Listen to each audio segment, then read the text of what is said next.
Hi అండి. నమస్తే. నేను మీ శ్వేత. వెల్కమ్ బ్యాక్ టు అమ్మాయి గారి వంటలు. ఇవాల్టి రెసిపీ రవ్వ కేసరి. దాని తయారీ విధానం చూద్దాం. ముందుగా ఒక గ్లాసులో 3 టేబుల్ స్పూన్ నెయ్యి, 3 టేబుల్ స్పూన్ రిఫైన్డ్ సన్ఫ్లవర్ ఆయిల్ని వేసి అంతా కలిసేటట్టు స్పూన్తో కలుపుకొని పక్కన పెట్టుకోవాలి. నెయ్యి, నూనె సమానమైన కొలత తీసుకోవాలి. అప్పుడే పర్ఫెక్ట్గా కుదురుతుంది. మరొక గిన్నెలో 4 గ్లాస్ ఆఫ్ వాటర్, ఫుడ్ కలర్ని వేసి మంటని సిమ్లో పెట్టుకొని ప్లేట్ని మూసి ఉడికించుకోవాలి.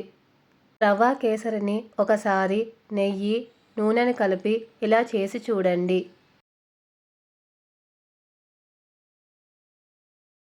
వాటర్ బాయిల్ అయ్యేలోపు ఒక బౌల్లో ఇందాక మనం కలుపుకున్న 2 టేబుల్ స్పూన్ మిశ్రమాన్ని వేసి వేడి చెయ్యాలి.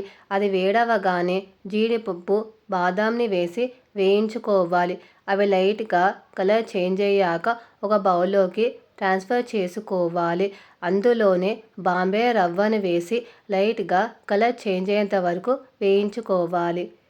ఇప్పుడు అందులో బాయిల్ చేసుకున్న వాటర్ని వేసి ఉండలు లేకుండా కలుపుకొని కొద్దిసేపు ఉడికించుకోవాలి. తర్వాత 1 గ్లాస్ షుగర్ని వేసి కరిగించుకోవాలి.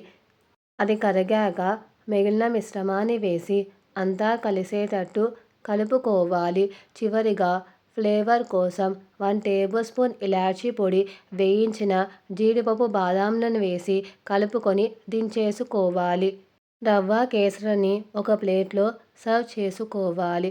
మీకు ఈ రెసిపీ నచ్చితే ఒక లైక్ చేయండి. మీ లైక్ నాకు బూస్టప్ని ఇస్తుంది. అలాగే షేర్ చేసి మరిన్ని వీడియోస్ కోసం ఛానల్ని సబ్స్క్రైబ్ చేసుకొని వీలైతే రెసిపీని ట్రై చేసి ఫీడ్బ్యాక్ రూపంలో నాకు కమెంట్ చేయడం మాత్రం మర్చిపోకండి ఫ్రెండ్స్.